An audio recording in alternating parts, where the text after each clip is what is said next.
ఓం శ్రీ సాయినాథాయ నమః. శ్రీ సాయి సచ్చరిత్రము 11వ అధ్యాయం. సగుణ బ్రహ్మ స్వరూపమే సాయిబాబా. డాక్టర్ పండితుని పూజ. హజీ సిద్దికి ఫాల్కే. పంచభూతములు బాబా స్వాధీనం. సగుణ బ్రహ్మ స్వరూపమే సాయిబాబా. భగవంతుడు లేదా బ్రహ్మము రెండు విధములుగా అవతరింపవచ్చును. నిర్గుణము, సగుణ స్వరూపము. నిర్గుణ స్వరూపమునకు ఆకారం లేదు, సగుణ స్వరూపమునకు ఆకారం కలదు. రెండును పరబ్రహ్మ యొక్క స్వరూపములే. మొదటి దానిని కొందరు ధ్యానింతురు, రెండవ దానిని పూజింతురు. భగవద్గీత 12వ అధ్యాయంలో సగుణ స్వరూపం పూజించుటే సులభమే కలదు, కావున దానిని అనుసరించవచ్చని చెప్పిరి. మనుషుడు ఆకారం కలిగి ఉన్నాడు, కావున సహజంగా భగవంతుడు కూడా ఆకారంతో సగుణ స్వరూపునిగా భావించి పూజించుట సులభము. కొంతకాలం వరకు సగుణ స్వరూపమగు బ్రహ్మమును పూజించిన గాని మన భక్తి ప్రేమలు వృద్ధి చెందవు. క్రమముగా ఆ భక్తి నిర్గుణ స్వరూపమగు పరబ్రహ్మోపాసనకు దారితీయును. విగ్రహము, యజ్ఞవేదిక, అగ్ని, వెలుతురు, సూర్యుడు, నీరు, బ్రహ్మము ఈ 7ను పూజనీయములు. కాని సద్గురువు వీటన్నిటికంటే ఉత్కృష్టుడు. అట్టి సద్గురుడైన సాయినాథుని మనమును ధ్యానించదము కాక వారు రూపుదాల్చిన వైరాగ్యము నిజ భక్తులకు విశ్రాంతి ధామం. వారి వాక్కులందు మనకు గల భక్తియే ఆసనముగా, మన కోరికలని విసర్జించుటయే పూజా సంకల్పంగా చేసి వారిని ఉపాసింతుము గాక. కొందరు సాయిబాబా యొక్క భగవద్భక్తుడనరు, కొందరు భాగవతుడనరు. కానీ మాకు మాత్రం బాబా సాక్షాత్తు భగవంతుని అవతారమే. వారు క్షమాశీలురు, క్రోధరహితులు, రుజువర్తనులు, శాంతమూర్తులు, నిశ్చలులు, నిత్య సంతుష్టులు.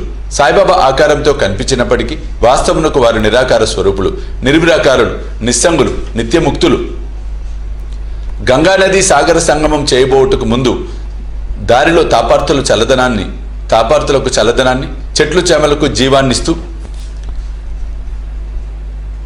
ఎందరో దాహార్తుల దాహాన్ని తీర్చుతూ సాగిపోతున్నట్లే సాయిబాబా వంటి మహాత్ములు తమ జీవన గమనంలో జనులకు సుఖశాంతులను ప్రసాదించుచు జగత్తును పావనం చేస్తున్నారు.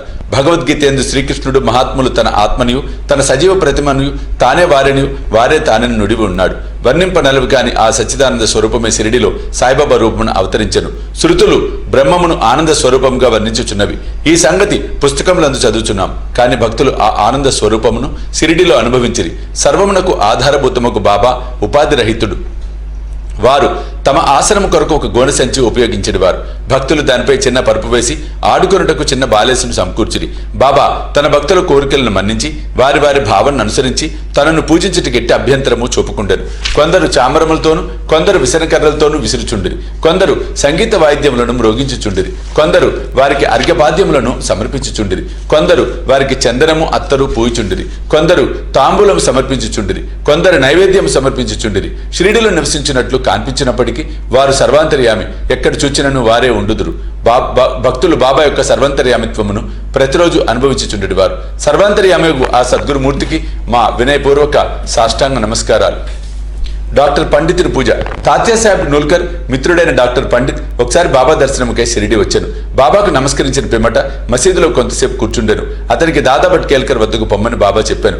డాక్టర్ పండిత్ అటులనే దాదాభట్ వద్దకు పోయాను. దాదాభట్ అతన్ని సగౌరవంగా ఆహ్వానించాను. బాబాను పూజించుటకై పూజా సామగ్రి పళ్ళెముతో దాదాభట్ మసీదుకు వచ్చాను. డాక్టర్ పండిత్ కూడా అనుసరించాను. దాదాభట్ బాబాను పూజించాను. అంతకు మున్పెవరు బాబా నుదుటిపై చందనం పోయేటకు సాహసించలేదు. ఒక్క మహల్సవతి మాత్రమే బాబా కంఠమునకు చందనం పోయిచుండెను. కానీ ఈ అమాయక భక్తులకు డాక్టర్ పండిత్ దాదాభట్ యొక్క పూజా పల్లెరము నుండి చందనమును తీసుకొని బాబా నుదుటిపై త్రిపుండ్రాకారము రాశాను. అందరికీ ఆశ్చర్యం కలిగినట్లు బాబా ఒక్క మాటైనా అనక ఊరకుండెను. ఆనాడు సాయంకాలం దాదాభట్ బాబాను ఇట్లా అడిగాను, బాబా, మేమెవరమైనా మీ నుదుటిపై చందనం పూయదమని నిరాకరింతువే, డాక్టర్ పండిత్ రాయిగా ఎందుకు ఊరుకుంటువి? అందులోకి బాబా ప్రసన్నంగా ఇట్లు సమాధానమిచ్చాను, నేనొక ముసల్మానునని, తానొక సద్బ్రాహ్మణుడని, ఒక్క మహమ్మదీయుణ్ణి పూజించడం ద్వారా తాను మైల పడిపోవదనన్న దురభిమానము లేకుండా అతడు నాలో తన గురువును భావించుకుని అట్లే చేశాను. అతని నిష్కల్మష భక్తి నన్ను కట్టపడి వేసినది. అతనికి నేనెట్లా అడ్డు చెప్పగలను? దాదాభట్ ఆ తర్వాత డాక్టర్ పండితుని ప్రశ్నించగా అతడు బాబాను తన గురువుగా భావించి తన గురువుకు అనురించినట్లుగా బాబా నుదుటిపై త్రిపుండ్రమును వ్రాసి తినను. భక్తులు వారి వారి భావానుసారము తమను ఆరాధించుటకు బాబా సమ్మతించినను ఒక్కోసారి వారు మిక్కిలి వింతగా ప్రవర్తించేవారు. ఒక్కొక్కప్పుడు పూజా ద్రవ్యముల పళ్ళెమును విసిరివేయచు ఉగ్రావతారముగా ఉండేవారు. అట్టి సమయాలలో బాబాను సమీపించటకు కూడా ఎవరికి ధైర్యం చాలేది కాదు. ఒక్కొక్కప్పుడు భక్తులను తిట్టేవాడు. ఒక్కొక్కప్పుడు మైనం కంటే మెత్తగా ఉండేవారు. అప్పుడు వారు శాంతి క్షమలకు ప్రతిరూపం వలె కాన్పించుచుండిరి. బయటికి కోపంతో ఊగిపోవచ్చు కళ్ళెర్ర చేసినప్పటికీ వారి హృదయము మాతృ హృదయములే, అనురాగమయము. వెంటనే వారు తమ భక్తులను ప్రేమతో దగ్గరికి తీసి, నేనెప్పుడు ఎవరిపైనా కోపించి ఎరుగను, తల్లి తన బిడ్డలను ఎక్కడైనా తరిమివేనా, సముద్రం తనను చేరు నదులను ఎప్పుడైనా తిరగొట్టునా, నేను మిమ్మల్ని ఎందుకు నిరాదరించెదను? నేనెప్పుడు మీ యోగక్షేమములనే ఆపేక్షించెదను. నేను మీ సేవకుడను, నేనెప్పుడు మీ వెంట ఉండి పిలిచిన పలుకుతాను, నేనెప్పుడు కోరేది మీ ప్రేమను మాత్రమే అనిడివారు.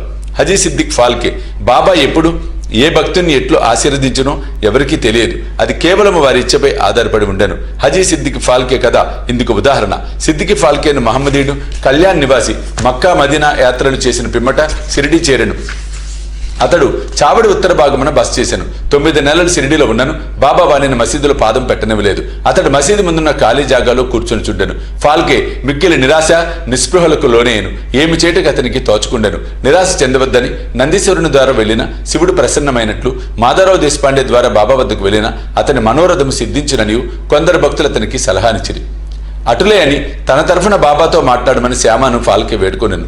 శ్యామ అందులోకి సమ్మతించి ఒకనాడు సమయం కనిపెట్టి బాబాతో ఇట్లనెను, బాబా, ఆ ముదుసలి హజీని మసీదులో కాలు పెట్టనీయవేళ ఎంతో మంది వచ్చి నిన్ను దర్శించిపోవచ్చున్నారు. ఈ హజీని మాత్రం ఎందుకు ఆశీర్వదించవు? దానికి బాబా ఇట్లు జవాబిచ్చాను, శ్యామ, ఇటువంటి విషయాలలో నీవింకా పసివాడవు. నీకు ఇవన్నీ అర్థం కావు. అల్లా ఒప్పుకొననిచో నేనేమి చేయగలను? ఆ అల్లా మియా కటాక్షము లేనిచో ఈ మసీదులో పాదము పెట్టగలవారెవ్వరు. సరే, నీవు వాని వద్దకు పోయి వానిని బారవి బావి వద్ద ఉన్న ఇరుకుబాటుకు రాగలడేమో అడుగుము. శ్యామ పోయి హజీని ఆ విషయం అడిగి తిరిగి బాబా వద్దకు వచ్చి హజీ అందులోకి సమ్మతించారని చెప్పాను. 40,000 రూపాయలు 4 వాయిదాలలో ఇవ్వగలడేమో కనుక్కో అని తిరిగి బాబా పంపాను. శ్యామ వెంటనే పోయి హజీ తానుకు 4 లక్షలు కూడా ఇచ్చుటకు సిద్ధంగా ఉన్నాడని జవాబు తెచ్చాను. సరే, మరల పోయి వానిని ఇట్లడుగుము, మసీదులో ఈనాడు మేకను కోసేదము, వానికి దాని మాంసము కావలనో వృషలములు కావలనో కనుగొనుము. బాబా వారి కొలంబాలో ఉన్న చిన్న ముక్కతో అయినా సంతృష్టి చెందేదని శ్యామ ద్వారా హజీ బదులు చెప్పాను. ఇది వినగానే బాబా మిక్కిలి కోపంతో మసీదులోని కొలంబా నీటి కొండలను బయటకు విసిరివేచి తిన్నగా చావిడిలో ఉన్న హజీ వద్దకు పోయి తన కఫ్ని పైకెత్తి పట్టుకొని తీవ్ర స్వరంతో, నన్ను గురించి ఏమనుకొనుచున్నావు? నీవేదో గొప్పవాడివని, పెద్ద హజీవని గొప్పలు పోవచ్చు ఏమిటేమిటో వదులుచున్నావే. నా దగ్గర నీ ఆటలు. ఖురాన్ చదివి నీవు తెలుసుకున్నది ఇదేనా? మక్కా మదీనా యాత్రలు చేసి గర్వంతో నేనెవరూ తెలుసుకోలేకపోతున్నావు అనుచు ఏమేమో ఇంకనూ అతన్ని తిట్టి మసీదుకు మరలను. బాబా ఆగ్రవిషములను చూచిన హజీ గాబరపడెను. ఆ పిమ్మట కొన్ని గంపల మామిడి పండ్లను కొని వాటిని హజీకి పంపాను. తిరిగి హజీ వద్దకు వచ్చి తన జేబులో ఉంచి 55 రూపాయలు తీసి లెక్కపెట్టి హజీ చేతిలో పెట్టాను. అప్పటి నుంచి హజీని బాబా ప్రేమ ఆదరములతో చూచుచు భోజనమునకు పిలుచుచుండాను. హజీ ఆనాటి నుండి తనకిష్టం వచ్చినప్పుడల్లా మసీదులోనికి వచ్చిపోచుండాను. బాబా ఒక్కొక్కప్పుడు వానికి డబ్బునిచ్చుచుండాను.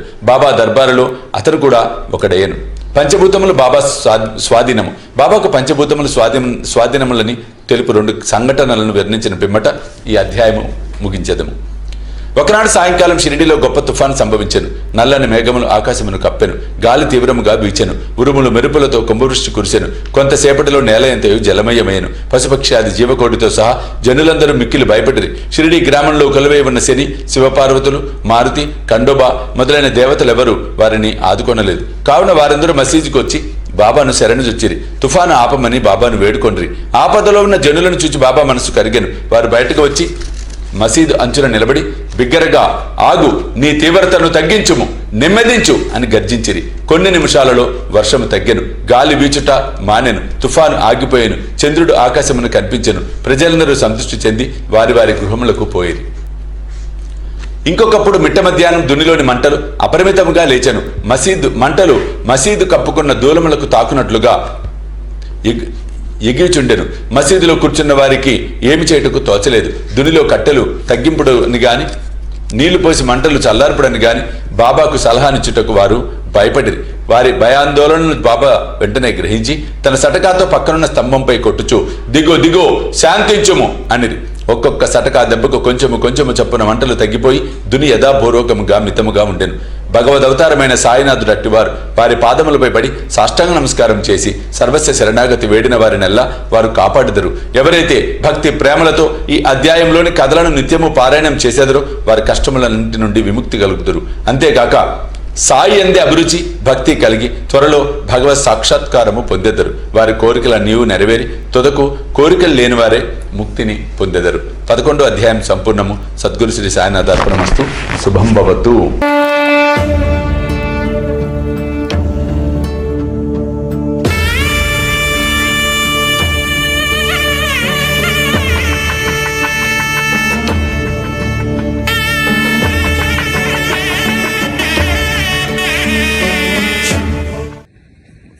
దివ్య రక్షా కవచ యంత్రానికి స్వర్ణ కవచం, స్వర్ణ